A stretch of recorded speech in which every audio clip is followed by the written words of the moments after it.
adalah ilmu yang mempelajari tentang aliran, ya. Jadi tentang aliran dari suatu bahan, baik dia cairan maupun deformasi dari suatu bahan juga. Biasanya dari bentuk zat padat, ya, itu mengalami deformasi. Jadi di sini tujuan umum perkuliahan, mahasiswa dapat menjelaskan dan memecahkan persoalan yang berhubungan dengan fenomena fisiko-kimia yang berkaitan erat dengan formulasi sediaan sistem seperti suspensi dan emosi, dan tujuan khususnya dapat menjelaskan pengertian viskositas dan sifat alir dari cairan, menjelaskan aplikasi reologi dalam bidang farmasi, menjelaskan reologi emosi dan suspensi, menerapkan prinsip reologi dalam menformulasi sediaan farmasi, dan menentukan sifat reologi dari sediaan farmasi. Jadi dalam kehidupan sehari-hari kita, jadi kita pasti pernah ya menuangkan sirup dari botol atau mengocok obat sebelum diminum, ya seperti obat-obat misalnya antasida, ya itu kan kalau sebelum digunakan dikocok dulu ya untuk dihomogenkan. Kemudian juga dalam mengoleskan krim ke kulit, dan juga penggunaan sediaan-sediaan misalnya kosmetik juga ya untuk ke kulit. Kemudian pekerjaan ini secara tidak langsung menggambarkan sifat aliran dari bahan yang digunakan. Dan dalam bidang farmasi, aliran pada suatu sediaan ini dikenal dengan istilah reologi. Jadi reologi ini berasal dari bahasa Yunani, terdiri dua kata yaitu reo aliran dan logos adalah ilmu. Jadi reologi adalah ilmu yang mempelajari tentang aliran suatu bahan, terutama cairan dan deformasi padatan. Sedangkan menurut Bingham dan Crawford, reologi menggambarkan aliran zat cair atau perubahan bentuk, ya, atau deformasi zat di bawah tekanan. Jadi kalau ada kata-kata D, ini berarti adanya perubahan ya atau kehilangan bentuk ya dari bentuk awalnya. Seperti dehidrasi, berarti dia kehilangan cairan ya. Jadi di sini deformasi, formasi bentuk, berarti di sini terjadi perubahan bentuk. Dan deformasi beberapa sistem farmaseutik ini dibagi dalam dua jenis. Yang pertama deformasi spontan yang reversibel. Jadi ini disebut dengan elastisitas. Jadi, kalau reversibel berarti dia bisa kembali ke bentuk semula, ya. Kemudian yang kedua deformasi yang irreversibel. Ini disebut dengan aliran.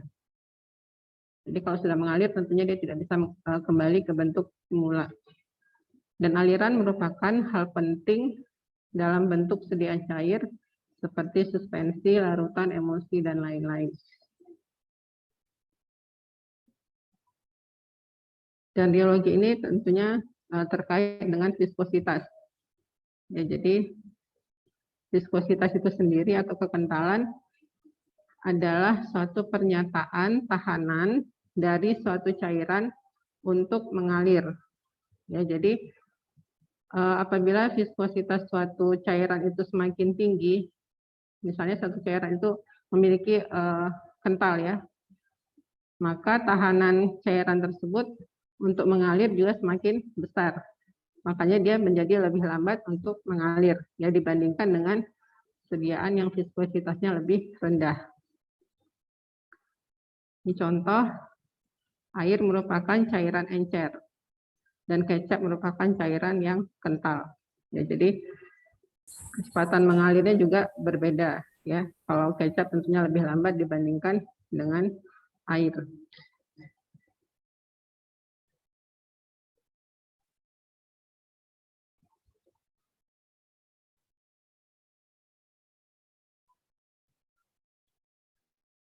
Dan reologi di sini kaitannya dengan produk farmasi.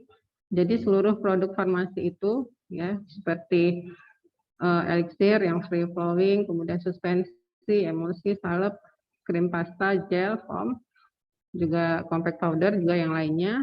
Ini apabila kita berikan tekanan dari luar, jadi tekanan dari luar itu bisa berupa pemompaan, ya, penyemprotan, penyalutan, pencampuran, juga dan lain-lain ya, termasuk juga nanti pada saat transportasi, penyimpanan, pengaruh panas ya, pemanasan, pendinginan dan lain-lain. Maka sediaan ini akan mengalir atau mengalami deformasi. Dan ini terjadi pada seluruh fase produksi dan pada saat pemakaian.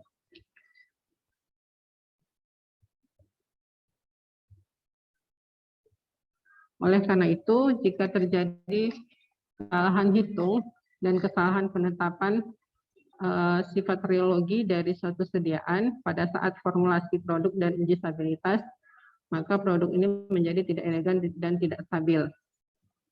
Karena nanti kaitannya kemana-mana ini ya. Kalau dalam menentukan sifat rheologi suatu sediaan atau bahan. Dan juga bisa menyebabkan kerusakan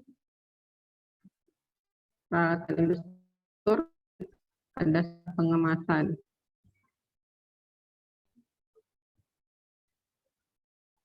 Selanjutnya aplikasi dalam bidang farmasi. Ini masih dengar ya? Internetnya kurang stabil di kampus. Dengar, Bu. Jadi aplikasi rheologi ini dalam bidang farmasi, dalam pembuatan krim, suspensi, emulsi, lotion, pasta, supositoria, penyalut tablet, dan lain-lain. Nah, jadi banyak ya aplikasi rheologi dalam bidang farmasi. Dan juga prinsip rheologi ini digunakan untuk karakterisasi produk sediaan farmasi sebagai penjaminan kualitas yang sama untuk setiap batch. Nah, jadi misalnya satu batch ya dalam produksi satu sirup misalnya. Jadi satu batch itu menghasilkan produk sirup sebanyak 10.000 botol misalnya. Jadi dari satu batch ini ditentukan sifat rheologinya adalah misalnya didapatkan sifat rheologinya pseudoplastis ya. Jadi pada saat produksi berikutnya, pada saat batch berikutnya untuk 10.000 botol kedua dari sirup yang akan diproduksi atau yang sudah diproduksi, maka rheologi dari batch kedua ini juga harus sama dengan batch yang pertama, ya, supaya dan kalau dia sama berarti kualitas dari semua produksi ini adalah sama, ya. Makanya dia dikatakan sebagai penjaminan kualitas yang sama untuk setiap batch. Ini contoh aplikasi rheologi ya dari berbagai bentuk sediaan, ya, dari pasta, emulsi, susu dan lain-lain. Dan rheologi juga meliputi pencampuran dan aliran dari bahan, pengemasan dalam wadah, penuangan, pengeluaran dari tube atau pelewatan dari jarum suntik. Untuk hal-hal yang mempengaruhi viskositas, jadi di sini banyak faktor yang mempengaruhi kekentalan suatu cairan. Dan ini dijumpai dan dikerjakan dalam kehidupan sehari-hari. Jadi faktor-faktornya antara lain suhu, tekanan, penambahan bahan lain, berat molekul, konsentrasi larutan. Oh ya, ini ada tambahan kecepatan pengadaan.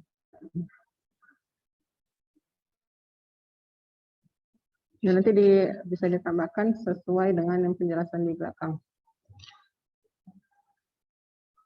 Untuk yang pertama, pengaruh suhu terhadap viskositas. Jadi di sini ada rumus Arrhenius, ya, di mana viskositas atau eta ini sama dengan konstanta yang tergantung pada berat molekul dan molar volume cairan dikalikan dengan epsilon pangkat energi aktivasi dibagi dengan R tetapan Planck dan suhu, ya. Jadi suhu sangat mempengaruhi tingkat viskositas. Semakin tinggi suhu zat cair, maka semakin berkurang kekentalan zat cair tersebut. Ya, jadi kalau satu cairan itu dipanaskan, itu biasanya menjadi lebih cair. Nah, ini contohnya yang mudah yaitu minyak ya, minyak goreng. Ini pada awalnya dia kental dalam keadaan dingin, masih di dalam wadahnya itu biasanya lebih kental dan menjadi lebih cair ketika dipanaskan. Sebaliknya, semakin tinggi suhu satu gas, maka semakin kental zat gas tersebut. Jadi untuk gas dia berbanding terbalik, ya. Semakin tinggi suhunya, maka kekentalannya juga semakin tinggi, bukan terbalik ya. Maksudnya